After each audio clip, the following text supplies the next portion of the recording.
실제 이 토지 소유주가 살고 있지 않은 곳으로 잘못 송달이 되어가지고 이런 이행강제금 부과까지의 중간에 절차상의 하자가 발생됐다라는 이유로 저희가 이 이행강제금 처분을 취소시킨 사례가 있었습니다. 안녕하세요. 법무법인 정필의 10년차 변호사 김태은입니다. 오늘은 조금 생소하실 수 있는 농지법 위반 사건에 대해 설명을 드리도록 하겠습니다. 첫 번째는 농지가 무엇이고 그런 농지법을 위반하게 되면 가장 큰 제재인 이행강제금을 받게 되기까지 일정한 절차를 거치게 되어 있는데, 그런 절차에 대해서 간단하게 설명을 드리고 마지막으로 이러한 이행강제금이나 제재 처분에 대해서 불복하는 방법, 그리고 변호사의 조력을 받으실 때 유념해야 될 점에 대해서 말씀드리도록 하겠습니다. 농지란 전답 과수원과 같이 농작물을 경작하는 토지를 말합니다. 실무적으로 농지를 매매해가지고 소유권 이전 등기를 해야 하는데, 이런 소유권 이전 등기 절차에서 그런 필수적인 서류로 농지 취득 자격 증명원이라는 것을 요구하게 되는 경우가 있는데, 이러한 경우는 모두 다 농지라고 보시면 됩니다. 원칙적으로 농지는 농사를 지으시는 분만 소유할 수 있도록 법에 정해져 있습니다. 쉽게 말해서 농지를 취득을 하면은 법에서 몇 가지 예외 사유를 규정해 놓았는데, 그러한 예외 사유에 해당하지 않으면서 농사를 짓지 않는 경우에는 원칙적으로 농지법 위반이 되게 되는 것입니다. 농지법을 위반하게 되면 두 가지 측면에서 제재를 받게 되는데, 첫 번째는 형사적인 처벌을 받을 수가 있고, 두 번째는 농지법에서 규정한 그런 각종 제재를 받을 수 있게 됩니다. 오늘은 농지법상에 규정되어 있는 제재에 대해서 중점적으로 설명을 드리도록 하겠습니다. 그러면 먼저 농지법 위반에서 이행강제금이 부과되게 될 때까지의 간단한 절차들을 하나하나 설명드리도록 하겠습니다. 첫 번째는 보통 지방자치단체가 이제 농지를 관리하기 때문에 농지법의 목적에서도 알 수 있듯이 농지라는 것은 국토의 어느 부분, 일정한 부분을 농지로서 관리하겠다. 그렇기 때문에 이 법을 제정해서 지자체에게 농지를 관리하라는 의무를 부과하고 있는데요. 그렇기 때문에 해당 지방자치단체가 일정한 기간을 정해가지고 자기 관할구역 내에 있는 농지에 대해서 전수조사하는 형식으로 조사를 하게 됩니다. 그렇게 되면 지방자치단체가 이 농지가 어떻게 사용되고 있는지 현황을 파악할 수가 있기 때문에 조사를 하고 마치고 나면 어떤 토지 소유주가 농지법을 위반하고 있는지가 대략적으로 이제 조사가 되게 되는 것이죠. 두 번째, 그러면 농지법을 위반했다라고 의심되는 토지주에게 이제 위반 사실에 대해서 고지를 하게 됩니다.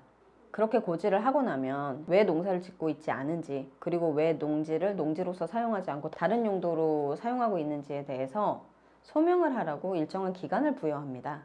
그런데 이러한 일정한 기간을 부여할 수도 있고 청문이라는 절차를 거칠 수도 있는데, 이때 농지법 위반에 대해서 불이익한 처분을 내릴 수 있는 가능성이 있기 때문에 청문 절차를 열게 됩니다.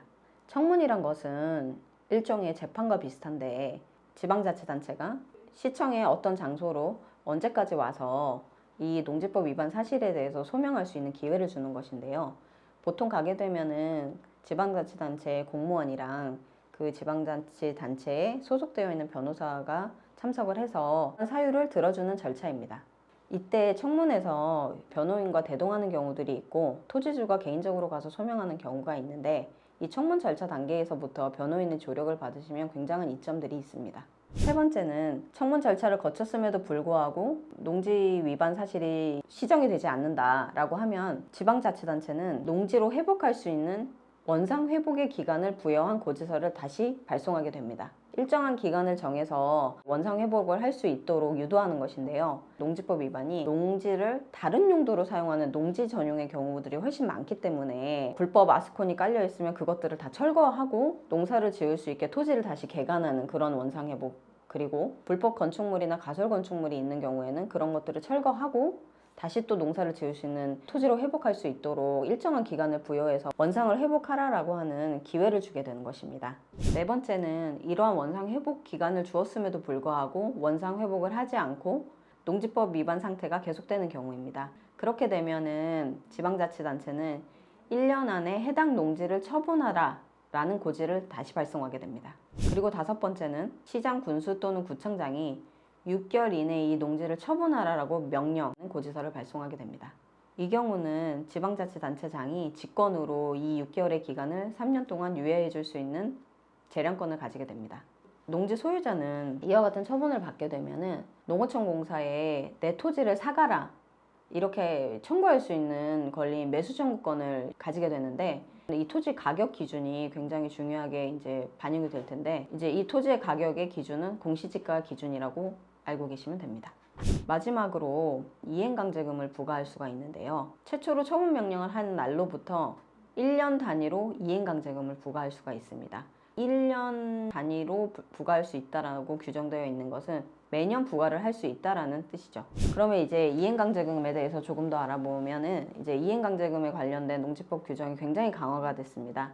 개정 전에는 이 농지법의 이행강제금의 기준이 공시지가를 기준으로 하도록 되어 있었어요. 그런데 이제는 공시지가와 거래가액 중에 더 높은 금액으로 이제 이행강제금을 부과하는 기준이 바뀌어서, 실질적인 뜻은 실제 이 토지가 얼마에 거래되는지 그것을 기준으로 해서 25%까지 부과를 하겠다라는 뜻입니다. 근데 이게 사실상 그 이행강제금의 규모에 엄청난 차이를 불러일으키는 것이, 경기도의 경우 전답, 뭐 이러한 농지로 소위 사용되는 토지의 경우에는 공시지가보다 실제 거래 가격이 많게는 2배에서 4배까지도 더 비싸게 거래가 되는 경우들이 많기 때문에 실제 이행강제금의 규모가 2배에서 4배 정도 상승이 됐다고 보시면 됩니다. 그래서 실제 이행강제금까지 단계를 가서 이행강제금의 고지서를 받아보게 되면은 경기도권의 토지인 경우에는 보통 수억 단위의 이행강제금이 매겨지게 되는 경우가 많죠. 그리고 이행강제금이 거래가액의 25%에 해당되는 것을 매년 부과할 수 있기 때문에, 이론적으로 보면 4년 동안 연속해서 이행강제금을 부과받게 되면은 농지의 실제 거래가액에 해당하는 금액을 지방자치단체의 이행강제금으로만 납부하게 되는 경우도 발생할 수 있습니다. 그러면 이렇게 강력한 제재인 이행강제금에 어떻게 불복을 할 수 있는지, 이런 방법이 굉장히 중요한데요. 실질적으로는 이행강제금에 대한 이제 예고 통지가 먼저 오고, 너에게 이러한 규모의 이행강제금을 부과할 것이다 라는 예고 통지가 먼저 오고, 고지서 형태의 이행강제금 부과 처분을 이제 고지받게 되는데요. 본 고지서를 고지받은 날로부터 30일 이내에 이의 신청을 할 수가 있게 됩니다. 30일이라는 기간이 길지가 않아서 이 기간을 넘겨서 변호사를 찾아오시는 경우가 종종 있는데, 그렇게 되면 변호사라고 할지라도 이의 신청을 할 수 있는 방법이 없습니다. 그렇기 때문에 30일이라는 기간을 꼭 유념해 주시기 바랍니다. 이제 가장 중요한 부분을 말씀을 드리겠는데,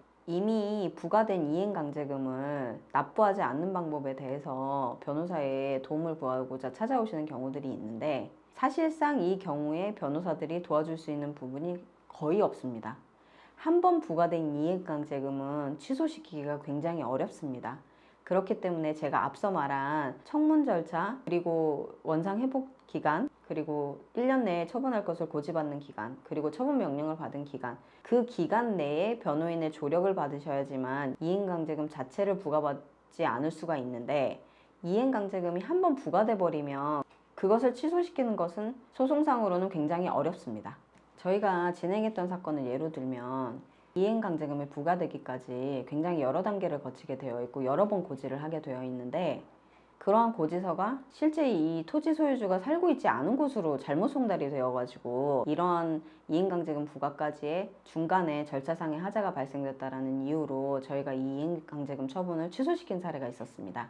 그리고 이제 한번 부과된 이행강제금을 취소시키기가 굉장히 어렵다고 말씀을 드렸는데, 이것을 취소시키지는 못하지만 이 이행강제금 자체를 다투면서 1년이 넘도록 행정소송을 진행을 하고, 이렇게 되면은 그 다음에 다시 반복해서 부과될 수 있는 이행강제금 자체를 이 지방자치단체에서는 이행강제금 첫 번째 다투는 것에 결과가 나오기 전에 다시 이행강제금을 부과하는데 실질적인 좀 부담이 있기 때문에, 두 번째 이행강제금을 사실상 지연시키는 방법으로 2년 동안 2번 부과돼야 될 이행강제금을 실질적으로 한 번으로 줄인 경우가 있었습니다.